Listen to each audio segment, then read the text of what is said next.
Je rajoute un post-scriptum, mais je vais peut-être le mettre en intro. Je suis retourné dans mon garage et j'ai retrouvé deux autres cassettes VHS. Il y a de la poussière dessus. On pourrait écrire le truc. Il y en a une qui s'appelle La création du monde, CPLJ, 1993, 26 minutes. Et je crois que c'est sur celle-ci qu'il y a ce que je pensais être dans celle dont je vais parler. Quand, je sais pas, Bergogneau, Chailloux et Schnoz, enfin plein de potes comme ça, on nous avait demandé de parler de notre toute première expérience de lecture. Et j'ai même retrouvé encore plus ancien aussi, 1988, quand on avait passé un an dans ce 14e étage de la tour Karl Marx à Bobigny. Et juste en face, il y avait Heiner Müller, dans la Maison de la Culture, qui présentait une pièce qui s'appelle Paysage sous surveillance. Et il y avait Evelyne Didi et puis André Wims qui jouait là-dedans. Et puis, donc Stéphane Gatti avait demandé à Evelyne Didi et André Wims, plus Benoît Régent, de tourner dans Bobigny des extraits de ce que je travaillais, qui est devenu Décor Simon. Alors, moi, j'aurais jamais pensé que j'avais une archive de ça. Donc j'ai une archive. Simplement, c'est ça dont je vais parler dans la suite. À quoi ça sert les archives quand on peut même plus les regarder? Vous croyez même que ça peut encore être sauvable, un truc qui a 30 ans, comme ça? Alors, il est un peu trop long ce journal, mais je le vois de plus en plus comme une espèce de truc posthume à Châteaubriand, à Saint-Simon. On verra bien, hein. Carnet, c'est des total impro. C'est des cassettes qu'on appelait cassettes VHS. On mettait ça dans des machins qui s'appelaient des magnétoscopes. Ça tournait comme une bande magnétique. On le branchait sur une télé et puis on avait du cinéma. Un peu comme ce qu'on fait maintenant avec nos YouTube. Je t'ai récupéré ça dans le garage. Je ne sais même pas si je les avais gardés. J'ai trouvé aussi... pendant un temps, on avait tous ça, des espèces de pochettes avec des plastocs dedans.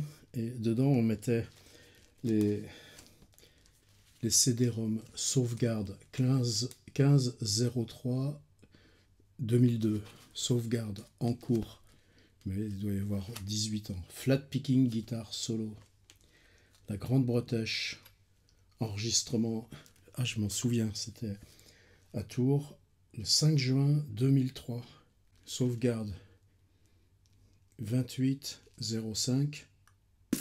Mais de quelle année? La première fois que j'avais pu récupérer le texte des mémoires de Saint-Simon.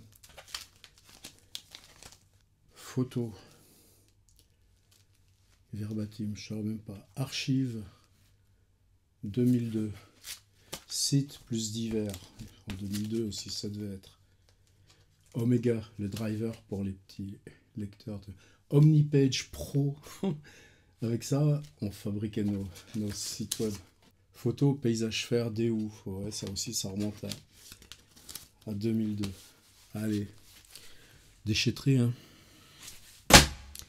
Alors, c'est un peu bizarre, les cassettes, parce que je ne saurais pas du tout quoi en faire. J'ai retrouvé un film de S. Gatti, Stéphane Gatti, le fils d'Armand, qui est mort il n'y a pas longtemps. François Bon à Bagnolet, 1 et 2. Bagnolet, c'était 1998. C'est la première fois que j'avais fait un atelier d'écriture où on mettait en ligne à chaque fois. Je me souviens parce que on avait fait un film avec c'était des gamins de collège, de 4e, je crois. Et Stéphane Gatti, on travaillait beaucoup ensemble à l'époque. Ben non, vous voyez, même moi, je me trompe. Je confondais avec un autre film qu'on a fait avec Stéphane qui s'appelait Au bout de ma rue avec des gamins de 4e à Bobigny. Là, je pense pas que ce truc ait jamais été monté. Mais on faisait un atelier d'écriture et ça avait fini avec la Coupe du Monde, vous vous rappelez, où Zidane avait gagné. Alors autant dire que l'atelier d'écriture, il s'est un peu volatilisé à la toute fin. Mais je sais que c'est la première année où je sais plus quel jour je venais, Stéphane était tout le temps là avec sa caméra. Et bon, ça, je sais que c'est toujours la maison errante, ils ont leur local à Montreuil, donc ils doivent l'avoir toujours. Balade à Bagnols, comme son nom l'indique, donc ça doit venir aussi de 1998. Mag du dimanche, atelier d'écriture. Stage Nancy.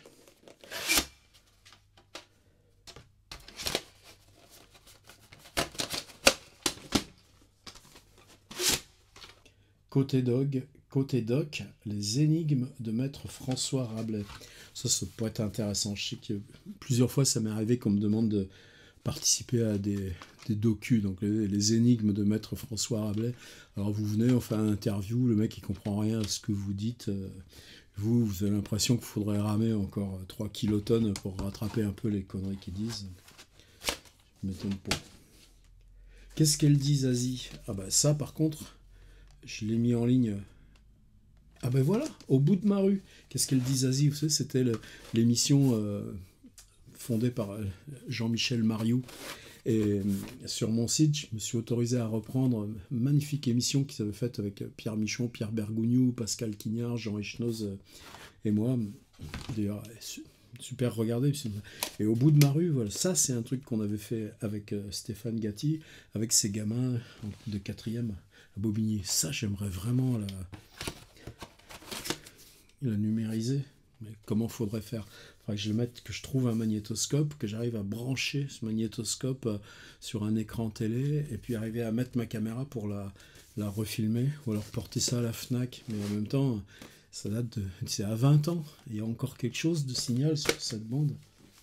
Ah, puis ça, c'est encore plus vieux. C'était un atelier d'écriture. Les filles de Mermoz, 1996. C'était en lycée professionnel à Montpellier. Et je crois que c'est la première fois que j'avais vraiment fait avec donc, un copain qui s'appelle Jean-Yves Yagound, un copain qui s'appelle Jean-Yves Yagound. C'est avec lui qu'on avait initié au tout d'abord aussi le projet de Fos-sur-Mer. C'est ce qui nous avait rapproché. Comment transformer dans la vidéo ce qu'il y a de vivant par la voix, mais surtout par le temps, par l'implication en temps réel de la parole dans un atelier d'écriture. Et je me souviens que Jean-Yves, moi j'avais pas de télé à la maison, alors il m'avait amené un espèce de petit moniteur, et puis pour passer justement les cassettes, il m'avait donné un de ses vieux caméscopes à lui, c'est-à-dire, mais caméscope, vous voyez, la caméra pour filmer. Et donc on mettait ça là-dedans, et je crois que c'est la première fois que j'ai fait des images en vidéo. Et voilà, en fait c'est une autre que je cherchais, c'est un documentaire qu'on avait fait Argenteuil 2005 avec Fabrice Cazeneuve, qui s'appelle La vie par les bords. Je me disais que peut-être j'avais ça. Mais ça, alors, centre de promotion du livre de jeunesse de Seine-Saint-Denis. Vous savez, c'était la grande époque du salon du livre de jeunesse de Montreuil. Maintenant, il y a très très longtemps que je ne suis pas retourné. À l'époque, donc c'était Henriette Zouguebi, et il n'y avait pas de frontière entre jeunesse, littérature et tout ça. Et pour moi, pendant 10 ans, ce truc, ça a été un laboratoire essentiel, plus les amitiés qui sont restées avec François Place, Claude Ponty et quelques autres. Et cette cassette, c'est... Alors, qui l'avait fait? Je crois que c'est Lebel, c'est une boîte qui s'appelait Périphérie, qui était vraiment spécialisée là-dedans. Pierre Bergogneau, François Bon, Jean Canavaggio, vous savez, qui a fait l'édition Pléiade du Quichotte, Michel Chailloux, décédé il y a 2 ans, Yves Copin, c'est l'archéologue, Florence Delay, qui maintenant est à l'Académie française, c'est depuis ce temps-là qu'elle ne parle plus aux copains, René Diatkin, Édouard Glissant, Maurice Godelier, l'anthropologue, Roberto Innocenti, ce magnifique auteur jeunesse italien, Serge Bovici, Pierre Michon, Valère Novarina, Jacques Roubaud, Hubert Reeves, Lucien Sèvres. Dans mon souvenir, il y avait aussi Jean Echnoz, je me trompe, il n'y était pas. Le livre et l'enfant, mais l'imaginaire des savants, création littéraire et imaginaire, Valère Novarina, Jacques Roubaud, Édouard Glissant, Pierre Michon. Vous voyez, c'est là qu'on en est. En fait, je pensais trouver, pareil, avec le salon du livre de jeunesse de Montreuil, On avait fait un truc formidable dans la même série. Henriette Zouguebi nous avait. C'est là, je me souviens, parce qu'il y avait Schnoz, donc je peux pas me gourer. Il y avait aussi Michel Chailloux, les autres, je sais plus très bien. Par contre, celle-là, qu'est-ce que j'aurais voulu la revoir.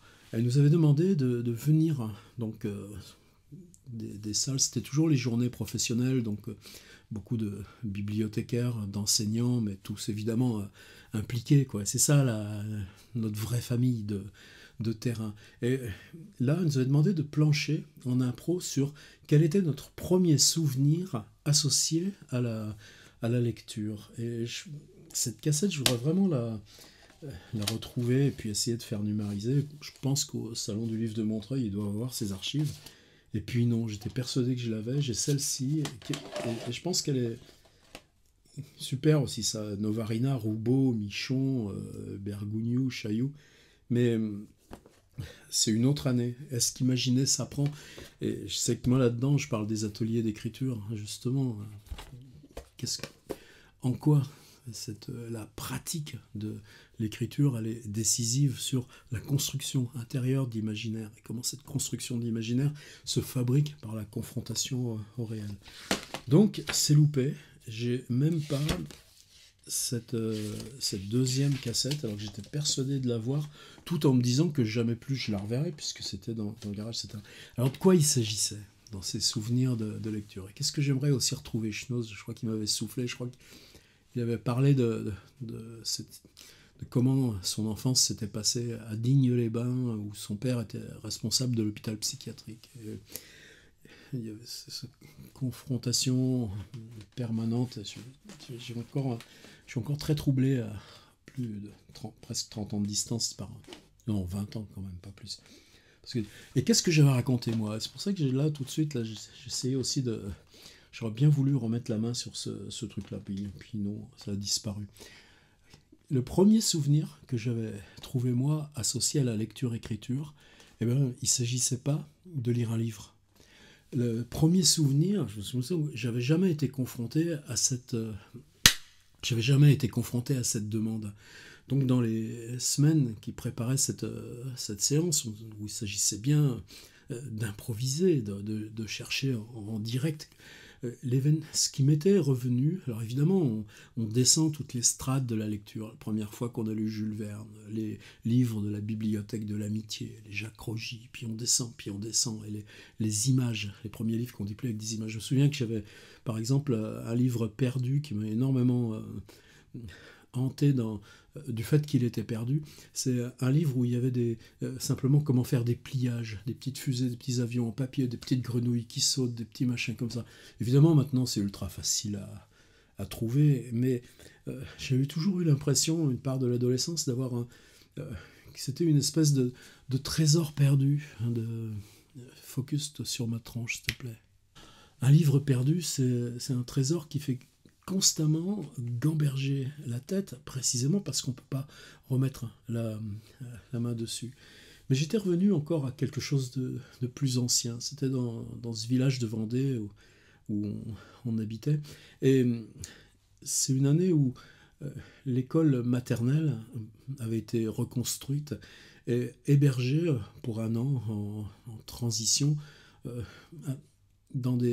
hébergé dans des salles que j'arrive plus à retrouver, mais qui n'étaient pas les salles de l'école. Et j'étais précisément tombé l'année où, donc c'est quelque chose qui correspondrait à ce qu'on appelle aujourd'hui la grande section. C'est ma mère qui faisait la classe unique de grande section dans cette école maternelle. Après, c'était le CP avec une dame qui s'appelait Jeanne Blanchard, mais j'étais pas encore chez Jeanne Blanchard. Et je me souviens que donc on avait nos petites blouses à l'époque, donc il faut bien se rendre compte qu'on est en 1958 maximum. Il avait fallu se mettre debout et réciter devant ma mère, en blouse aussi, institutrice aussi, mais qui me semblait à des kilomètres, qui me semblait tout d'un coup éloigné, inaccessible, dire par cœur la poésie apprise. Alors évidemment, comme les autres élèves, j'avais appris cette poésie et je l'ai récitée. Par contre, tout d'un coup, j'ai senti autour de moi ceux qui étaient mes camarades. On n'était pas dans des... Est-ce que c'était mixte ou pas? Je crois pas. Des enfants autour, qui disait chouchou, chouchou, chouchou, chouchou. Comme si tout d'un coup, d'être le fils de la maîtresse me mettait dans une situation favorable, alors que tout simplement ma mère osait faire cette transgression toute simple, c'est-à-dire me traiter comme un élève comme les autres. Est-ce que j'avais appris comme les autres ma récitation? Et je me souviens aussi que quand il s'est agi de préparer cet exercice pour le salon de Montreuil, j'avais téléphoné à ma mère. Je lui ai dit, mais est-ce que ça peut te dire quelque chose? Et est-ce que tu te souviens de cette récitation? Pour moi, il y avait une chouette et un crapaud, c'est tout ce que je me souvenais. Et ma mère, au téléphone, la récitait, elle aussi, la récitait directement, comme quelque chose dont elle se souvenait comme d'hier. Je pense que c'est un outil dans cette France rurale alors qu'elle avait dû utiliser pendant des années, qui peut-être venait elle-même de ses propres temps d'écolière. C'était évidemment de façon totalement symbolique une maman crapaud qui disait au petit bébé crapaud qu'il fallait pas sortir la nuit tout seul parce que le méchant hibou là-haut allait vous prendre. Vous voyez, je suis totalement incapable ni de m'en rappeler ni de retrouver ce rythme qui est celui essentiel des comptines. Et évidemment, le petit crapaud désobéit et le hibou fond sur lui, et c'est la loi naturelle qui prime. Mais pour moi, cette situation de solitude, mais surtout d'avancer dans le temps avec la voix, c'est quelque chose qui, lorsqu'il s'est agi de faire cet exercice sur cette cassette perdue pour le salon du livre de jeunesse de Montreuil, c'est ce qui m'était revenu. C'est non pas une situation de lire un livre, mais cette première situation associée à lecture-écriture, c'est que le texte lu était mémorisé, mais qu'il fallait le dire. Et donc c'est ce temps où on plonge. Ce temps où on plonge, pour moi, ouais, c'est aussi le vertige de l'écriture, le risque de l'écriture. Bon, en tout cas, ça, ce machin-là, j'avais envie d'en reparler parce que y a ce rapport à qu'est-ce qu'on fait ici en vidéo, qu'est-ce qu'on fait ici dans l'improvisation, qu'est-ce qu'on fait quand on déclenche le micro et qu'il n'y a pas de retour possible, qu'est-ce qui fait qu'on puisse considérer à un moment donné cet exercice comme étant participant du même risque que l'écriture de façon totalement intransitive. Et puis le fait évidemment que ma mère, je suis allé la voir la semaine dernière et la destruction du cerveau étant quasiment totale, mais tout ce qui restait encore ces derniers temps, c'était une capacité d'attention quand on lui lisait des poèmes simples ou des poèmes dont elle pouvait se souvenir d'autrefois. Et ça, là, maintenant, est perdu dans l'énonciation comme dans l'écoute. Alors je vais le mettre en ligne quand même. Qu'est-ce que je vais en faire, tous ces trucs? Est-ce qu'Imaginer s'apprend? D'accord, il y a Bergou, Michon, Roubaud, Novarina, Hubert Reeves, Michel Copin, c'est tout. Mais c'est pas mes archives à moi, c'est les archives du truc de jeunesse. Mais cette histoire du premier souvenir de lecture, en particulier, comme je voudrais réentendre celui des Schnoz. Je me souviens aussi de Michel Chailloux là-dessus. Bon, bah, c'est perdu. J'aimerais bien revoir celui sur Bobigny 1996. Cette question de la technique, des supports techniques et de la mémoire, on n'en est pas sorti encore. Hein. Heureusement qu'il y a Internet. Avec Internet, au moins, on assure que ça survive.